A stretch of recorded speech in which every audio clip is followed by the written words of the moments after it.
আল্লাহ রাব্বুল আলামিন তিনি মানুষকে অনেক আদর করে, মায়া করে, মহব্বত করে বানাইছেন।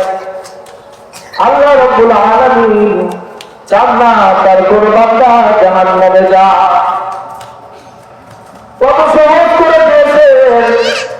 আজকে এখানে আপনারা বসছেন, তাকায় দেখেন দুনিয়ার মধ্যে, এই মহল্লার মধ্যে কত মানুষ, সকলকেই কিন্তু আল্লাহ হেদায়েত দেন না, সকলেই কিন্তু নেকের কাজ করতে পারে না, সকলেই কিন্তু জান্নাতে যাবে না। ৭৩ কাতারের এক কাতার জান্নাতে যাবে। এজন্য বর্তমানে প্রতিযোগিতা শুরু হয়েছে। জান্নাত দরকার নাই, জাহান্নামে যাব, কেউ কার আগে জাহান্নামে যাইতে পারে। আম্মা জানেরাও বর্তমান প্রতিযোগিতা শুরু করে। পর্দার কোনো দরকার নাই, আল্লাহ হুকুমকে অস্বীকার করে, ওর তো ইমান নাই, ইমান চলে গেছে। পর্দার কোনো দরকার নাই, স্বামীরও কোনো দরকার নাই। আমার মতো আমি নিজেই চলতে পারি, নিজে কামাই করে, নিজের কামাই নিজে খাই, স্বামীকে কি করো? রাস্তাঘাটে বেরো হলে দেখবেন মহিলা কোনো অভাব নাই। আম্মা জানেরা ভালো করে শুনে নাও, ভালো করে শুনে নাও। একদিন স্বামীর বাড়িতে নতুন কাপড় পরিয়া আসছ, কতজনে আদর করিয়া শরবত খাওয়াইছে, বাতাস করছে। আবার একদিন এই স্বামীর ঘর থেকে সাদা কাপড় পরিয়া দরজা দিয়ে বের হয়ে যাবা, তোমার সন্তানেরা ডাকতে থাকবে, আমার মা নাই, আমার মা নাই, আজকে আমার মা লাশ হয়ে গেছে। তোমার সন্তানেরা কান্না করবে, আমার মা আজকে দুনিয়া থেকে, দুনিয়ার মধ্যে নাই, দুনিয়া থেকে বিদায় নিয়ে চলে গেছে। কখন যেন ডাক চলে আসে, মালাকুল মাউত কখন যেন উপস্থিত হয়ে যায়। আল্লাহ তোমাকে কাছে দিয়া দেয়, আল্লাহ তোমাকে জানায় দেয়, তোমাকে বোঝায় দেয়, তোমরাই মা হয় নাই। আরে তোমারও তো মা ছিল, তোমার দাদি ছিল, নানি ছিল, তারাও কিন্তু দুনিয়ার মধ্যে থাকতে পারে না, তারাও কিন্তু অনেক বড় বাহাদুরি আর ক্ষমতা দেখাইছে, কিন্তু টিকতে পারে না। তুমিও কিন্তু টিকতে পারবে না। স্বামী নিয়ে, ছেলে নিয়ে, মেয়ে নিয়ে ঘরের মধ্যে আনন্দ করো, আল্লাহর হুকুম মানো না। আল্লাহ বললেন নামাজ আদায় করার জন্য, আল্লাহর হুকুম মানো না। আল্লাহ বললেন পর্দা করার জন্য, আল্লাহর হুকুম মানো না। আল্লাহর হুকুম তোমার কাছে ভালো লাগে না, তোমার কাছে নায়কের ছবি ভালো লাগে, নায়কের গান ভালো লাগে, টিকটকারের টিকটক ভালো লাগে। আল্লাহ বলেন বান্দা, তোমাকে আমি বানাই না আমার বান্দি।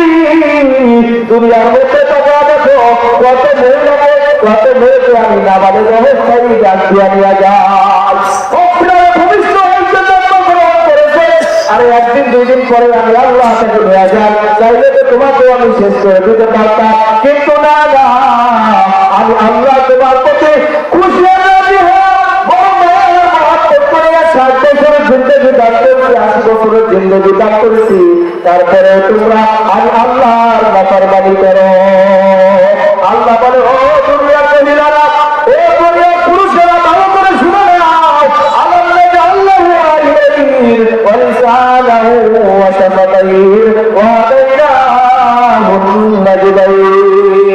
আর দুনিয়ার মধ্যে তোমরা যা সিনেমা দেখো, যা গান দেখো, যা মুভি দেখো, যা ভিডিও দেখো, টিভির মধ্যে অশ্লীল ভিডিও দেখো, আল্লাহ বলে আমার কাছে যে দুইটা চক্ষু দিয়ে তুমি খারাপ ভিডিও দেখো, যে দুইটা চক্ষু দিয়ে তুমি টিভির পর্দার দিকে তাকিয়ে দেখো, এই চোখ দুইটা তোমার নায়ক নায়িকা চাই নাই, এই চোখ দুইটা তোমার গায়ক গায়িকা চাই নাই, এই চোখ দুইটা তোমার খেলোয়াড় তোমাকে দেওয়া যায় নাই, এই চোখ দুইটা তোমার বাবা চাই নাই, এই চোখ দুইটা তোমার মা চাই নাই, এই চোখ দুইটা তোমার প্রিয় মানুষ চাই নাই, এই চোখ দুইটা আল্লাহ তোমাকে দিয়েছি।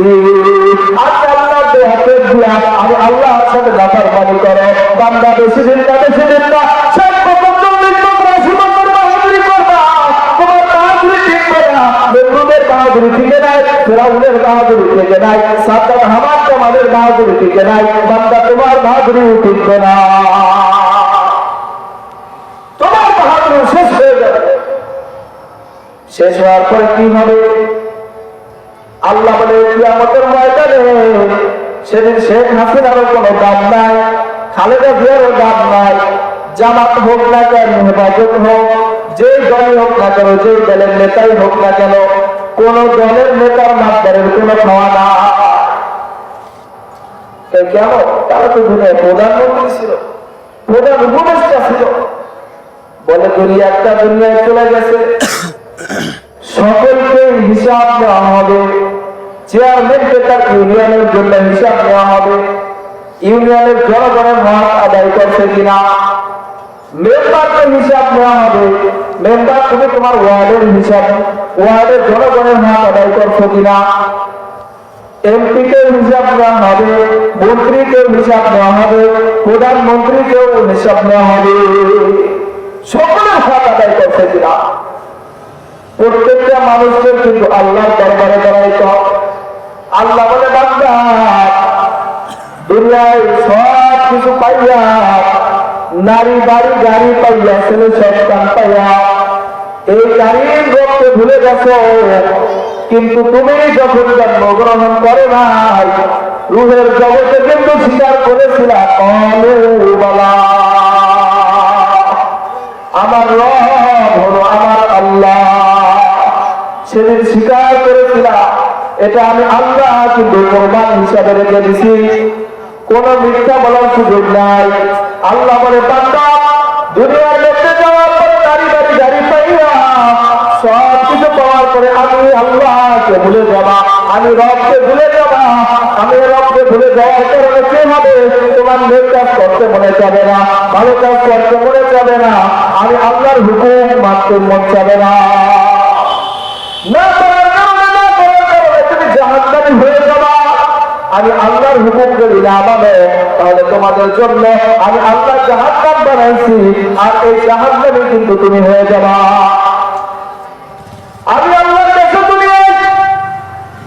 যদি তুমি খবর চাইতে পারো, এই সুযোগ আল্লাহ রেখে দিয়েছি।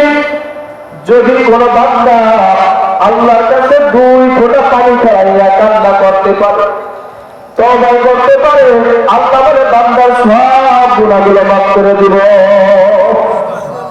আল্লাহ ডাকতে পারে,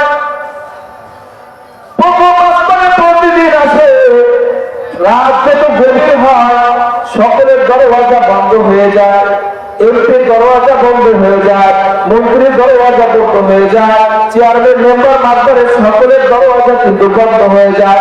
আমার আর আপনার দরজাও কিন্তু রাত যত গভীর হয় দরজা বন্ধ হয়। আল্লাহ ডাকতে বলে বান্দা, সাধারণ দুনিয়ার এমপির মতো না, দুনিয়ার চেয়ারম্যানের মতো না, দুনিয়ার মেম্বারের মতো না, আমি রব, আমি আল্লাহ কত বড়।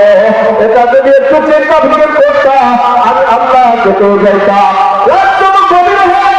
মানুষের দরজা বন্ধ হয়ে যায়, আল্লাহ ডাকতে থাকে, আল্লাহ ডাকতে থাকে, কোন ব্যক্তি আসো, কোন বান্দা আসো, আসো আসো, সারাটা জীবন গুনাহ করছো, 40টা বছর হায়াত দান করেছি, 30টা বছর ধরে তুমি গুনাহ করছো, আমি আল্লাহর নাফরমানি করছো, অন্যের হক মেরে খাইছো, এমন কোন গুনাহ তুমি করো নাই। সব গুনাহ করতে করতে তোমার কলবটা কালো হয়ে গেছে, তুমি গুনার পাহাড় করে ফেলছো।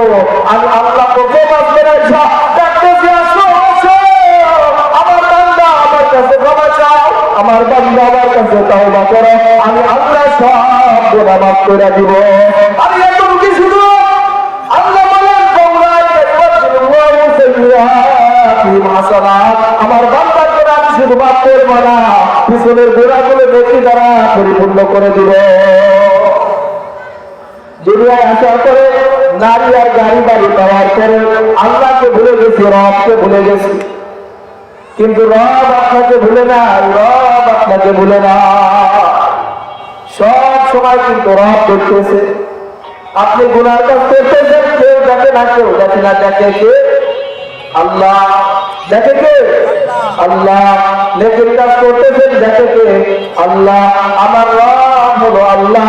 আপনি ভুলে গেছে, আপনি কোনো কিছু মনে রাখেন নাই। আপনি যে জন্মগ্রহণ করেছেন, মা পেট থেকে বের হয়েছেন, মা পেট থেকে হয়েছেন, এটাও তো আপনি ভুলে গেছেন, সব কিছুতে ভুলে গেছেন। আল্লাহ বলে বান্দা, ভুলো না, ভুলো না, অতীত ভুলো না, অতীত মনে রাখতে হইবে। আমি কোনো কিছুই ছিলাম না, আমাকে নাপাক পানি থেকে বানানো হয়েছে, কোনো কিছু ছিল না আমার। এই জন্য বলে অতীত ভুলে যায় না, অতীত মনে রাখবা। অতীত যদি মনে রাখতে পারো তুমি খাঁটি মানুষ হইতে পারবা। আমাদের দেশে দেখবেন অতীত ভুলে যাওয়ার কারণে মা বাবাকে বৃদ্ধাশ্রমে রেখে আছে। কেন? অতীত ভুলে গেছে, মা বাবাকে ভাত দেয় না, খাইতে দেয় না, ঘরের মধ্যে ঘুমাইতেও দেয় না। ছোট ভাঙাতে একটা ঘর করে দিচ্ছে, ওখানে না ঘুমাবো। আরে এরা এসি রুমের মধ্যে ঘুমায়, দামি খাটের মধ্যে ঘুমায়।